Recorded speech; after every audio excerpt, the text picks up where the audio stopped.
Os lugares mais misteriosos na Bíblia, sendo Tártarus, Sheol e o Novo Céu, são descritos em 4 locais como habitados por pessoas ímpias após a morte, juntamente com anjos desobedientes e espíritos. Esses lugares são descritos como locais de tormento. Existe um local conhecido como Tártarus, e dentro dele estão correntes que mantêm certos anjos no lugar enquanto esperam pelo dia do julgamento. Em todo o Novo Testamento, a palavra Tártarus é mencionada apenas uma vez em sua forma grega.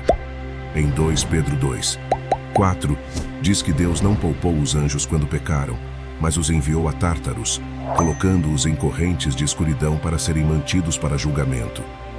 Na maioria das traduções para o inglês, a palavra Tártarus é traduzida como inferno ou inferno mais baixo. Outro lugar na Bíblia que fala sobre anjos caídos é Gênesis 6:1-4. De acordo com Judas 1:6, alguns anjos abandonaram sua morada adequada nos céus, e como punição por esse ato horrendo, Deus os lançou em Tártarus, onde estão sendo mantidos em abismos sombrios até o momento em que serão julgados.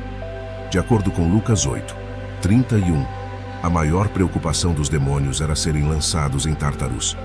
A menção de Tártarus por Pedro está no contexto de condenar os falsos mestres.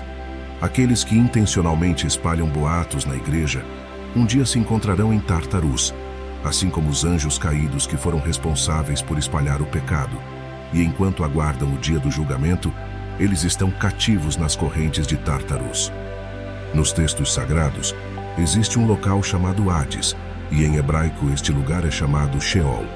É frequentemente traduzido como inferno, mas também é traduzido como sepultura. Se Deus não poupou os anjos que pecaram, mas os lançou no inferno, Tártarus, colocando-os em correntes de escuridão para o julgamento, e não poupou o mundo antigo, mas salvou Noé, um dos 8 pregadores de justiça, trazendo o dilúvio sobre o mundo dos ímpios, e transformando as cidades de Sodoma e Gomorra em cinzas, condenando-as à destruição, tornando-as um exemplo para aqueles que viveriam de forma ímpia. 2 Pedro 2:4-6. Este é o único uso no Novo Testamento do termo. É um local temporário onde certos anjos pecadores estão atualmente confinados.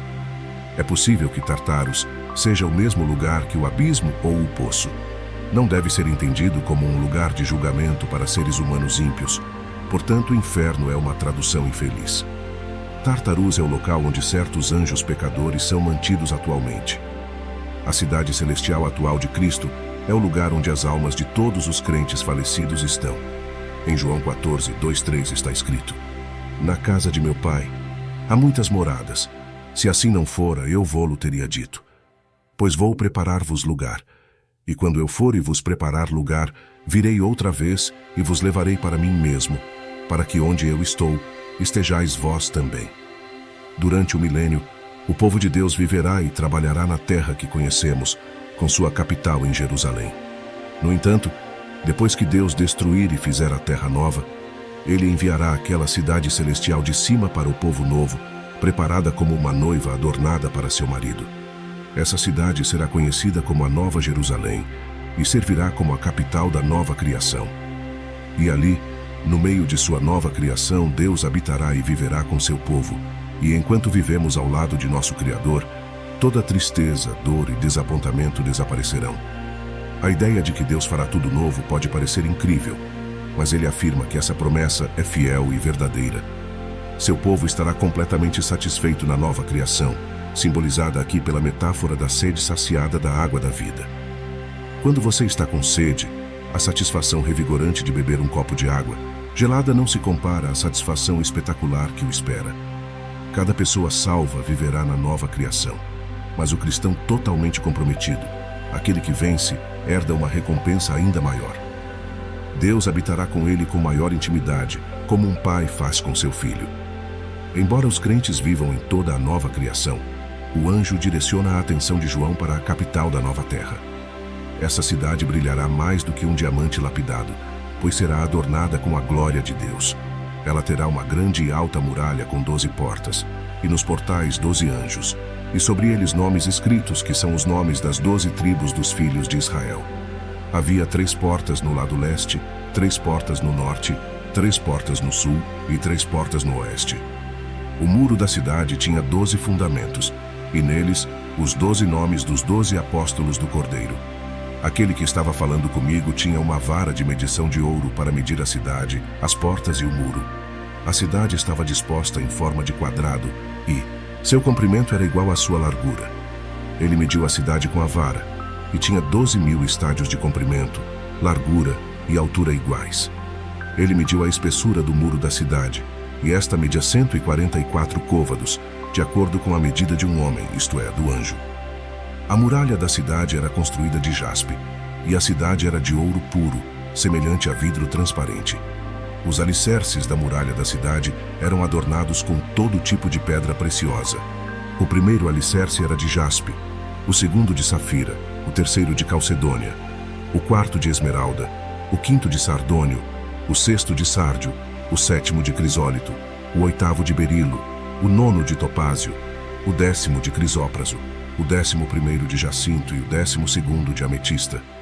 As 12 portas eram 12 pérolas, e cada porta era feita de uma única pérola. A rua principal da cidade era de ouro puro, transparente como vidro.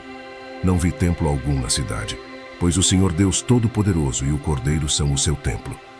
A cidade não precisa do sol nem da lua para brilhar sobre ela, pois a glória de Deus a ilumina, e o Cordeiro é a sua candeia. As nações andarão sob a luz da cidade, e os reis da terra lhe trarão a sua glória.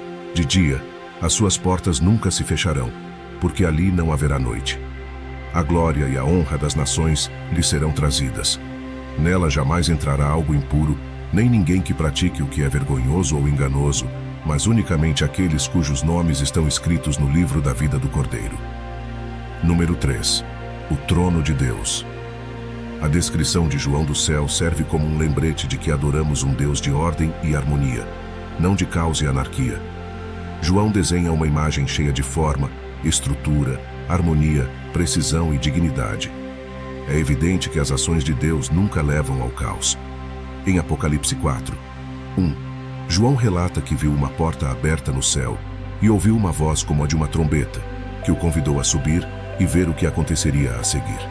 Ele descreve um trono no céu, com alguém sentado nele, que parecia brilhar como uma pedra de jaspe e um sárdio. Havia um arco-íris ao redor do trono, que tinha a aparência de uma esmeralda. Havia também 24 outros tronos ao redor do trono principal, com 24 anciãos vestidos de branco e coroados de ouro.